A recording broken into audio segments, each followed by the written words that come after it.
France may have won comfortably against Norway, but this wasn't simply a case of individual quality making the difference. So in this video, we're going to break down France's attacking structure, how they repeatedly created dangerous transitions, and why Norway struggled to contain them throughout the match. France started in a 4-2-3-1 shape, while Norway lined up in a 4-3-3. But as soon as France entered possession, their structure became much more fluid. Tchouameni regularly dropped between the two centre-backs during the build-up phase, helping France create a stable platform to progress the ball from deeper areas. Ahead of him, the full-backs frequently moved inside rather than staying wide. The purpose of this was simple. By inverting the full-backs, France could leave the touchline free for Ousmane Dembele and Desire Doue, creating more opportunities for them to receive the ball in isolated 1v1 situations. At times, the wingers themselves would drift inside, creating constant positional rotations that made it difficult for Norway to track runners and maintain their defensive structure. Olise played an important role in connecting these movements. Rather than remaining fixed in the number 10 position, he regularly dropped deeper to help circulate possession and play progressive passes through the midfield. And when the inverted fullbacks moved inside, Olise would often drift into wider areas to receive the ball and continue attacks from the flank. Kylian Mbappe was equally flexible. Instead of remaining permanently on the defensive line, he frequently dropped into deeper areas to link play before accelerating into space. Combined with the pace of France's attackers, this made them extremely dangerous both in possession and during transitions. Whenever Norway's defensive line stepped too high, players like Upamecano and Koundé were comfortable playing direct passes into the space behind the defense, allowing Mbappe and the wingers to attack immediately. France's opening goal was a perfect example of these principles. The move began with an excellent counter-press from France. A quick combination between Mbappe and Dembele instantly exposed Norway's defensive shape. Because so many Norwegian defenders had shifted towards one side of the pitch, the back line became stretched and disconnected. To make matters worse for Norway, the left back had stepped forward moments earlier, leaving a huge amount of space behind him. Mbappe spotted the opening immediately and found Dembele.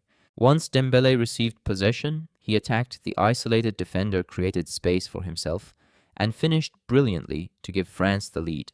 France's second goal followed similar pattern. This time, Norway were building an attack of their own before Desire Doue produced an excellent tackle to regain possession. Within seconds, France had transformed a defensive situation into a dangerous counterattack. The ball was played into Olise, who quickly found Mbappe between the lines. As Mbappe received possession, one of Norway's defenders followed him out of position. That movement created a gap in the defensive line. Recognizing the opportunity instantly, Mbappe delivered a perfectly weighted through ball into Dembele's path. Dembele drove forward, cut inside onto his left foot, and curled his effort into the far corner for his second goal of the match. Despite France's dominance, Norway managed to respond almost immediately. Straight from the restart, they switched play quickly towards the wing. France were slow to reorganize defensively, and Asgard cleverly timed his run into Tchouameni's blindside. Because the run came from deep and outside Tchouameni's field of vision, he wasn't able to react in time. Asgard received the pass behind the defensive line and finished clinically to bring Norway back into the game. Throughout the match, France relied heavily on rotations and combination play to maintain control. Players constantly exchanged positions, creating new passing angles and making Norway's defensive assignments increasingly difficult. One particular effective partnership was the relationship between Desire and Hernandez. Their movements frequently opened passing lanes and helped France progress the ball into advanced areas. These combinations eventually played a key role in France's third goal. By this stage, Norway had dropped into a much deeper defensive block. France enjoyed significant control between Norway's midfield line and defensive line, constantly searching for pockets of space.